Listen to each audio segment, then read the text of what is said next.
আজকে ডিম দিয়ে একটা সুস্বাদু রেসিপি দেখাবো। এগুলি হাঁসের ডিম। এখানে পেঁয়াজ কুচি, কাঁচা লঙ্কা কুচি, রসুন কুচি নিয়েছি। দুটো ডিম হলুদ গুঁড়ো আর নুন দিয়ে ফেটিয়ে নিলাম, আর একটা ডিম পেঁয়াজ কুচি আর কাঁচা লঙ্কা কুচি দিয়ে ফেটিয়ে নিলাম। তারপর কড়াইতে পরিমাণ মতো সাদা তেল দিয়ে যে দুটো ডিম ছিল এগুলিকে ঝুরি ভাজা করে তুলে নিয়েছি।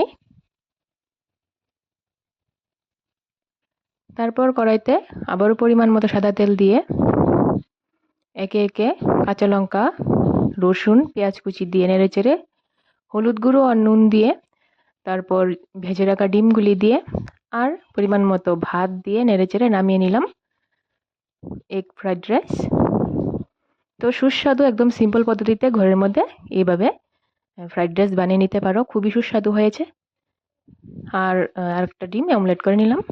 ভিডিওটা ভালো লাগলে লাইক করে দিও। ধন্যবাদ।